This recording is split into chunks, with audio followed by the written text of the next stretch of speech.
रहा है, तो मैं तुम्हारे ऊपर ही तो हमें कुछ नाज था, गर्व था कि तुम ही कुछ कर पाओगे।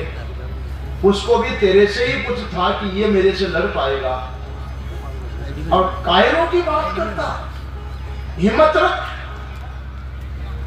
भीमसेन कहने लगा, क्या हिम्मत रखूं, 27 दिन हो गए, मेरी तो नस नस ढीली कर डाली, नहीं हो पाएगा पराजित। बोले बिल्कुल हार गया, घबरा गया, क्या करूं तो बहुत बलवान है। भगवान ने कहा, बड़े आदमी कम से कम एक आध दिन तो और कर दे। बोले प्रभु आप कहो तो हिम्मत करूंगा, कोशिश करूंगा, लेकिन मेरे वश का खेल तो नहीं। बोले कल और लड़ाई कर। भगवान के कहने पर 28वें दिन के लिए तैयार हुआ, पर भीमसेन कहता है कि यदि मैं घबरा गया तो वहीं पर गदा फेंक दूंगा और हार स्वीकार कर लूंगा। जरासंध तुम जीते, मैं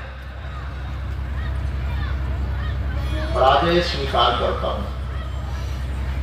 भगवान बोले गदा फेंकने की ही हालत हो जाए तो पराजय स्वीकार करने से पहले इधर उधर जरूर झांक लेना, कहीं पास में मैं भी खड़ा रहूंगा, कोई संकेत कोई इशारा मिले तो शायद सफलता मिल जाए। ठीक है। 28वें दिन जब युद्ध शुरू होता तो थोड़ी ही देर में भीमसेन घबरा गया, वो गदा फेंकने की इच्छा हो गई। याद आई कि भगवान ने देखने के लिए कहा था, इधर देखा उधर देखा। ओ भगवान श्री कृष्ण खड़े खड़े, वो नीम बबूल की लकड़ी से पहले दातुन हुआ करता था, ये प्लास्टिक के ब्रश नहीं चलते थे। भगवान खड़े खड़े दातुन कर रहे हैं। जो ही भीमसेन ने देखा, इशारा कर दिया, वो दातुन की जो लकड़ी थी उसको चीरा, भगवान ने चीर करके उल्टी करके फेंक दी।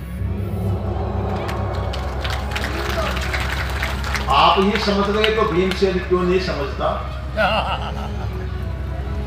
वही किया। भीमसेन ने गदा पटकी, एक तरफ जरासंध को गिराया और पैर पकड़ करके चीर करके दो भाग करके उल्टा करके फेंक दिया। जरासंध को जरा नाम की राक्षसी के द्वारा वरदान मिला हुआ था,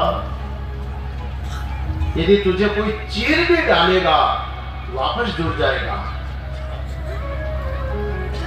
भगवान ने देखा कि कहीं ऐसा नहीं कि फिर वापस जुड़ जाए, उल्टा करके फेंकना। जरासंध को लिभाया ठिकाने। अब देखा कि यही तो बाधा थी, वो 20,000 राजा बंदी बना रखे थे, बेचारों को पहले उनको छुड़ाओ। 20,000 बंदी राजाओं के कारागृह का दरवाजा खोला, सब के सब भगवान के अनुयायी बनकर के पीछे पीछे चल पड़े। छाया की तरह भगवान कृष्ण के साथ इंद्रप्रस्थ पहुंच गए। अब सभा लगी, युधिष्ठिर महाराज भाषण देने लगे। हमारे आराध्य पुरुष भगवान श्री कृष्ण हैं, इसलिए यज्ञ में पहली पूजा भगवान की करना चाहते हैं। आप सभी से निवेदन करता हूं कि अपना हाथ उठा करके अनुमोदन करें, अपना हाथ खड़ा करके स्वीकृति दें कि पहली पूजा भगवान की होनी चाहिए। जैसे मेरी माताओं ने एक साथ हाथ उठा करके स्वीकृति दे दी। अभी अभी 20,000 राजा मुक्त होकर के आए थे, उन्होंने भी एक साथ हाथ उठा करके कहा पहली पूजा भगवान की हो। पर जैसे बहुत भाइयों के हाथ नहीं उठे, वहां पर भी नहीं उठे थे। दो पक्ष बैठे हुए थे। उसी सभा में शिशुपाल भी बैठा था, दंतवक्त्र बैठे थे, उनके समर्थक भी बैठे हुए थे।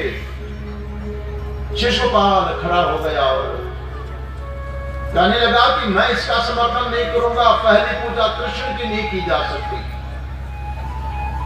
ये किसी भी प्रकार से काबिल नहीं है, ना इसका जाति वर्ण अच्छा है, न कोई इसका कर्म अच्छा है।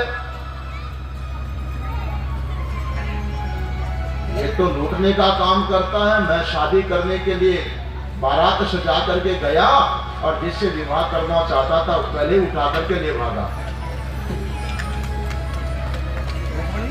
रुक्मणी जी को कैसे मैं इसका समर्थन कर दूं? मैं पुरजोर विरोध करता हूं अगर पूजा कृष्ण की न की जाए। पानी पी पी करके भगवान को गालियां देने लगा। इतने सारे 20,000 राजा और पांडव पक्ष के जो राजा थे, सबने कहा मारो मारो इस शिशुपाल को मारो, हमारे आराध्य भगवान को गाली देता है। अपने स्वामी की निंदा करें, काना सुनी ना जाए, काटो जीव गुलाम की घर ऊपर दो लाई, घर लगा दो लाई, काट दो बस्ती बारे, बांधे गदे चढ़ाई, पुत्रा कर दो लारे, पगलीला सदराम कहे, मुंडो कर दो सहाय। अपने स्वामी